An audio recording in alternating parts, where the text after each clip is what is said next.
BRMS dan AMMN masuk ETF Vanek, dan ya ini adalah katalis positif karena ada potensi inflow asing masuk ke dua saham ini ya.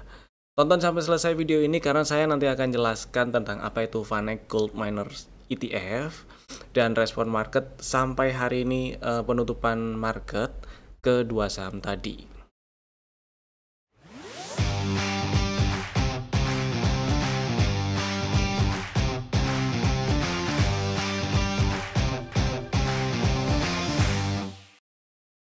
Selamat datang di Cuan Community, partner of Pintraku Sekuritas. Dan kita bahas IHSG-nya dulu ya.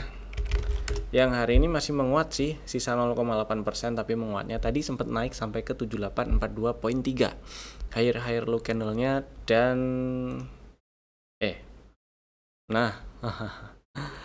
dan iya membal dari area gap antara tanggal 11 dan 12 Agustus kemarin udah dijelasin.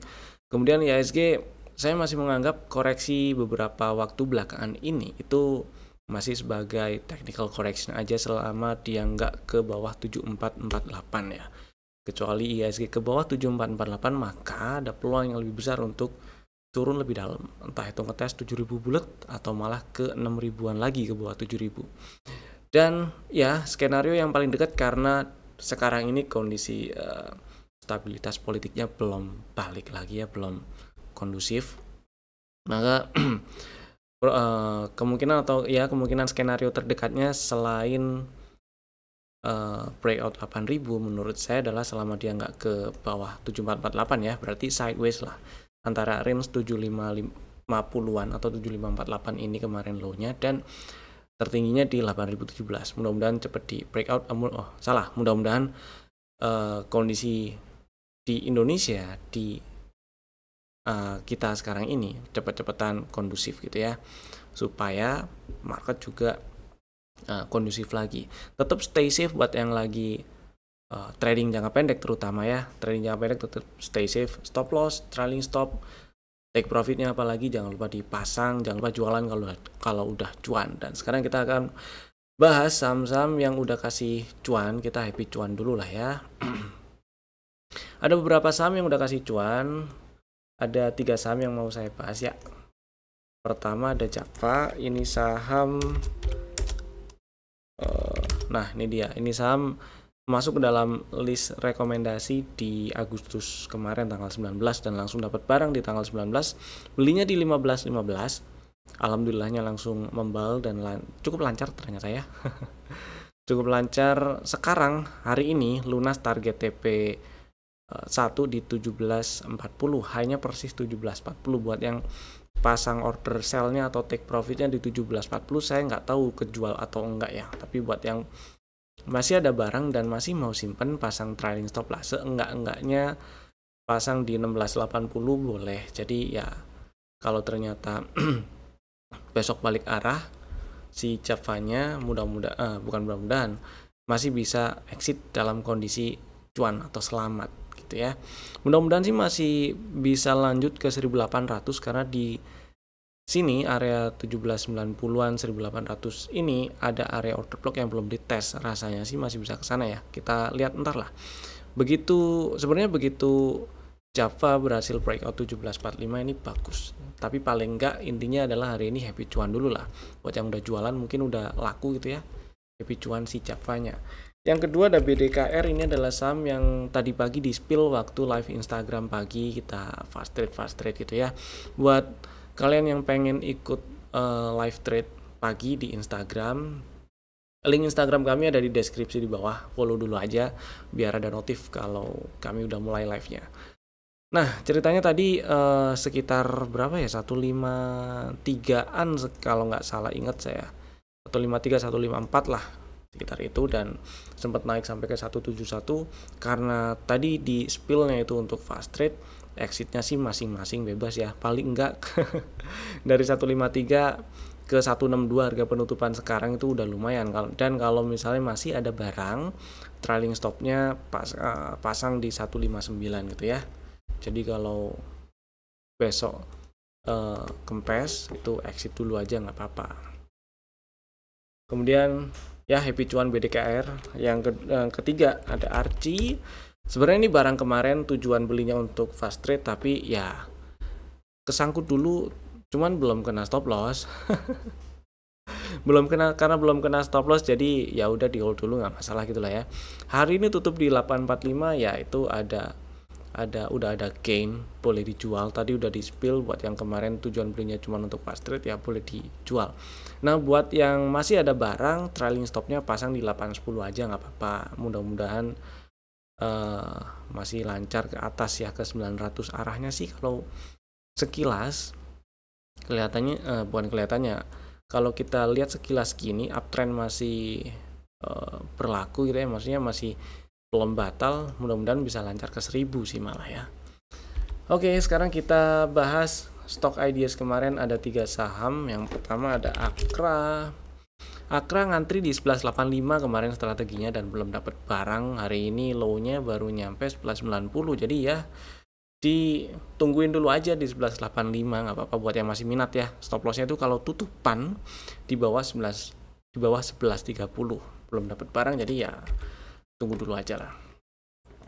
Kemudian berikutnya Cepin, ini juga ngantri di 4200 atau 4180 gitu, boleh. Belum dapat barang juga karena low hari ini baru 4240, dan memang higher low sih candlenya ya, tapi saya nggak terlalu yakin ini bisa langsung ngegas. Mudah-mudahan bener dan mudah-mudahan masih bisa jemput 4200-an lah. Kalaupun langsung ngegas ke atas, ya buat bekal fast trade besok sih sepertinya bisa gitu ya. Targetnya aja yang dipantau, targetnya nggak terlalu banyak sih, 4400 dulu aja kalau untuk fast trade. Dan fraksi harga segini kalau cuma untuk fast trade segitu, range-nya nggak banyak gitu ya. Jadi makanya saya pilih strategi ini untuk swing aja. Dan sebenarnya area 4300, 4310 itu juga area beli. Cuman stop lossnya agak lebar karena stop lossnya di bawah 3900. Gitu ya. Saham ketiga ada Mika. Kok Mina? Mika. Strateginya ngantri nih. Kemarin ngantrinya itu di berapa Mika? Di 2200 ya, 2200 area level pre-entry di situ ya. Belum dapat barang juga. Buat yang masih minat incer Mika, boleh diincer di 2200 dan 2130, boleh lah. Stop lossnya sama-sama di bawah 2070 ya. Ya, ditungguin dulu aja. Buat yang udah punya barang, simpen aja. Mudah-mudahan nggak pakai banyak drama, lancar ke target TP1 dulu lah ya, di 2470, 2480. Sekarang kita bahas ETF Vanek. Nah, ini dia ya. Jadi tadi pagi ceritanya muncul berita nih. Muncul berita, sumbernya dari, yang saya baca sumbernya dari IDN Financials, memberitakan kalau BRMS dan AMMN itu masuk ke ETF Vanek. Nah, buat kalian yang masih bingung ETF Vanek itu apa, atau mungkin masih bingung ETF itu apa, saya akan jelasin pelan-pelan, jelasin dari awal. Yang pertama dari ETF dulu lah ya. Jadi gampangnya ETF ini biasanya ibarat keranjang lah. ETF ini ibarat keranjang yang isinya di situ ada beberapa aset. Jadi kalau ETF di dunia finance, di saham, biasanya anggap aja di saham gitu ya, biasanya ETF ini adalah ETF dari indeks saham. Ya, kalau kepanjangan dari ETF ini sendiri adalah Exchange Trade Fund, yang isinya biasanya adalah, kalau ETF saham, ETF dari indeks saham, maka isinya adalah beberapa saham yang sudah masuk dalam kriteria jenis indeks tersebut. Misal ETF dari LQ45, IDX30, Kompas 100, kalau luar misalnya ETF-nya dari MSCI gitu ya. Nah, ETF ini biasanya muncul atau dipilih buat siapa sih? Kalau misalnya kalian baru terjun di dunia saham misalnya ya, terus bingung nih pilih saham, ada banyak banget, ada ratusan saham, kalian bisa pilih ETF-nya. Misalnya saya pengen beli saham big cap atau saham yang tanda kutip liquid aja. Boleh pilih ETF dari saham-saham yang liquid. Atau saya pingin beli saham yang ada di dalam list indeks MSCI, tapi saya nggak bisa milihnya, ya udah beli ETF MSCI-nya. Cara belinya gimana itu urusan lain. Tapi simpelnya seperti itu. Nah, kemudian VanEck Gold Miners ETF ini adalah ETF yang mengacu pada New York Stock Exchange Arca Gold Miner Index. New York Stock Exchange Arca Gold Miners Index ini biasanya dipakai orang untuk mengukur kinerja saham-saham dari perusahaan yang bergerak di tambang emas, bergerak di industri tambang emas. Jadi isinya dari indeks NYSE Arca Gold Miner Index ini adalah saham-saham atau emiten tambang emas.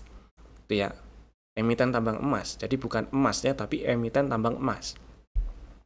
Jadi gampangnya kalau misalnya investor beli GDX atau beli VanEck Gold Miners Index,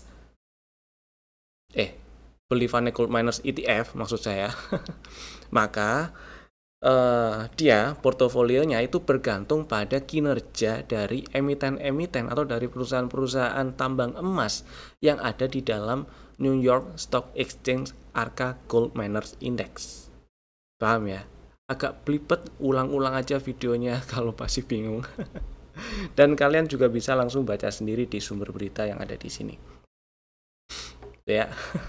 Simpelnya gitulah. Jadi DGX atau VanEck Gold Miners ETF ini mengacu ke New York Stock Exchange Arca Gold Miners Index.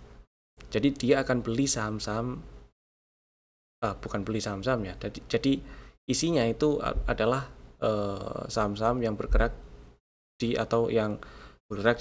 di industri tambang emas. Nah, BRMS dan AMMN masuk radar mereka yang nanti akan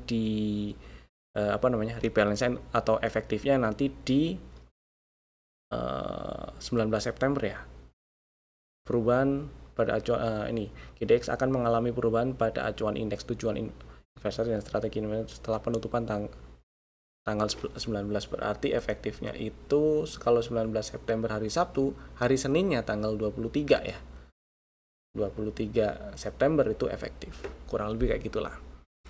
Artinya akan ada inflow asing yang masuk ke minimal kedua saham inilah ya. Nah, kemudian buat kalian yang lagi ada barang atau pengen incer dua saham ini atau salah satu, enaknya gimana? Sekarang kita akan bahas satu persatu respon market yang ada di sini nih. Pertama BRMS. Per penutupan hari ini BRMS tutup di 525 dan alhamdulillah tutup di atas 500. Kemarin sudah dibahas di YouTube yang persis di-upload kemarin ya. Kemarin persis tanggal uploadnya tanggal 1 September. Saya bahas BRMS siap-siap breakout 500. Alhamdulillah hari ini breakout 500. Buat yang udah punya barang ya udah simpen aja. Apalagi ada katalis positif tambahan hari ini muncul ya. Dan buat yang belum punya barang, ini masih bagus nih. Kalau kita lihat kita lihat view-nya lebih luas. Ini ada pattern cup and handle. Baru saja hari ini breakout neckline-nya. Dari breakout neckline ini target teoritisnya masih di atas tuh, masih di 700-an. Mudah-mudahan sih lancar ke sana. Tapi ya oke lah, kita nggak mau muluk-muluk dulu lah ya. Kita anggap aja lihat setup yang udah kebentuk di bulan April, yaitu setup CB1, kemudian target TP1 ada di 470, target TP2-nya ada di 595, 590 lah. Kemudian buat yang belum punya barang gimana? Coba ngantri dulu aja di 494. Iya memang ngantrinya di bawah 500 dan saya nggak tahu besok bisa disamperin atau nggak, atau malah besok cuman bikinin sidebar kecil aja. Tapi yang jelas dari kondisi sekarang, skenario pertama coba ngantri dulu di 494 dengan stop loss di bawah 454. Karena 454 ini adalah pullback terakhir dari perjalanan harga sejak ya anggap aja dari April sampai sekarang lah ya. Higher low terakhirnya di sini nih. Oke lah dari Juli sampai sekarang higher low terakhirnya di sini.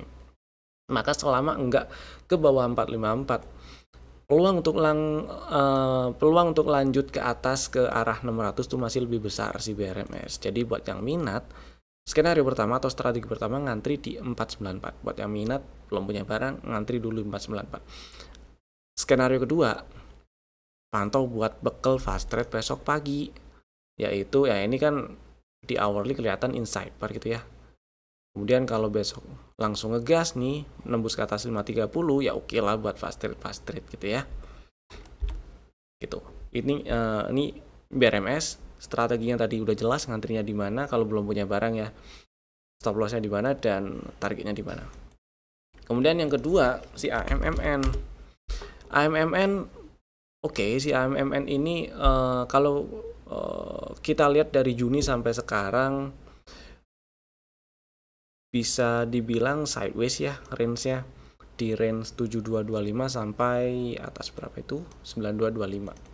Dan sekarang harga di 8000, agak tengah-tengah sih, meskipun cenderung lebih dekat ke area bawah daripada ke atas ya, tapi masih agak ke tengah. Dan kalau kita lihat strukturnya, memang di sini ada low valid nih. Selama dia nggak ke bawah 6600, sebenarnya ini masih ada peluang untuk lanjut ke atas, nembus ke atas 9225 dan lanjut ke 10.000. Cuman opini pribadi saya, kenapa saya lebih suka si BRMS daripada AMMN? Yang pertama, bahas si AMMN-nya dulu ya. Ya, dia sideways. Sideways dan belum ada tanda-tanda yang jelas untuk pola continuation-nya. Kalau misalnya lagi ada barang mau di hold, oke nggak? Oke-oke aja, selama nggak ke bawah 7225 sih masih oke-oke aja ya. Mudah-mudahan membal dalam waktu dekat ke depan nih. Apalagi ada sentimen positif, ada katalis positif. Terus buat yang baru pengen beli gimana ya, mau nggak mau stop lossnya di bawah 7225, di 7200 atau sedikit lebih bawah. Kalau bisa lebih luas ya di bawah 6600, tapi itu jauh sekali dan saya nggak akan ambil kalau stop lossnya harus di bawah 6600. Itu opini pribadi saya. Itu yang pertama. Yang kedua, dibandingkan dengan BRMS, saya kenapa lebih suka si BRMS? Karena kalau kita pakai relative strength, ini yang bawah ya, relative strength-nya yang bawah, kita compare antara si saham dengan performa IHSG. Si AMMN ini performanya masih di bawah IHSG. Ini IHSG yang biru ya, si AMMN yang hijau merah ini dia masih di bawah IHSG nih. Sedangkan si BRMS dia udah nyalip IHSG, maka ya saya suka. Apalagi di sini patternnya jelas, ada pattern continuation, gede lagi ya, targetnya cukup jauh lagi. Jadi itu alasan saya kenapa lebih suka si BRMS gitu ya. Mudah-mudahan bisa jadi insight buat kalian yang lagi cari pertimbangan atau lagi nimbang-nimbang, misal lagi pegang barang atau lagi mau beli si BRMS atau AMMN atau malah dua-duanya. Gitu ya. Next kita bahas apa nih? Oh ya, saham yang masuk ke dalam list rekomendasi untuk besok hari Rabu ya, 3 September 2025. Ada 3 saham Bapak Ibu bisa masukin ke dalam watchlist jika belum ada. Saham pertama ada Buka. Ya, Buka hari ini hijau sih, menguat 4,8%. Higher low candle-nya, rebound-nya cukup bagus. Dan dia nggak turun ke bawah 166, itu satu tanda yang bagus. Jadi buat yang udah punya Buka sih di hold dulu boleh, selama ke bawah 166 masih oke disimpan. Buat yang belum punya barang dan minat beli, ngantri di 172 boleh. Ya, ngantri 172 boleh, siapa tahu dikasih ya. Stop lossnya di bawah 166. Kenapa saya pilih ngantrinya di bawah 173 ya, minimal paling nggak sedekat-dekatnya 173 lah. 172 atau 170 boleh, stop loss di bawah 166 supaya risikonya nggak terlalu gede. Karena targetnya saya incer area 187 ini berapa nih? 183, 187 itu dulu ya. Targetnya di area-area itu dulu. Kemudian yang kedua BRMS itu tadi udah dibahas, nanti ada timestamp-nya, saya langsung loncat ke situ ya. Kemudian yang ketiga ada P1 Pewon ya, hari ini Pewon menguat 4%. Terus yang menarik sebenarnya kemarin waktu merah sih turun sampai ke 350 ya, 354 ya. 354 itu adalah level entry dari setup CB1 yang kebentuk di bulan Agustus. Oke. Level pre-entry-nya di 362. Jadi buat yang belum punya barang atau lagi incer P1, silakan ngantri di 362 dan 356 boleh lah ya. Stop loss-nya sama-sama di bawah 348 ya, 362 aja lah ngantrinya, nggak masalah. Mudah-mudahan bisa lancar ke 400-an. Kenapa saya pilih ngantri? Karena memang hari ini menguat 4% dan candle-nya higher low, tapi volumenya kecil, jadi mudah-mudahan ada turun-turun dulu nyamperin 362 ya, 360-an. Jadi siapa tahu besok dikasih, ngantri dulu aja di 362 ya. Stop loss di bawah 348 dan target TP1 ada di 394 dan target TP2 ada di 420. Mudah-mudahan lancar ke 400-an ke atas lah. Itu tadi 3 saham pilihan kami untuk besok hari Rabu 3 September 2025 dan Bapak Ibu bisa langsung bikin ordernya sekarang juga menggunakan fitur-fitur automatic order di aplikasinya masing-masing. Terima kasih telah tonton video ini dari awal sampai selesai. Saya Evan, sampai jumpa lagi di video kami berikutnya. Dadah.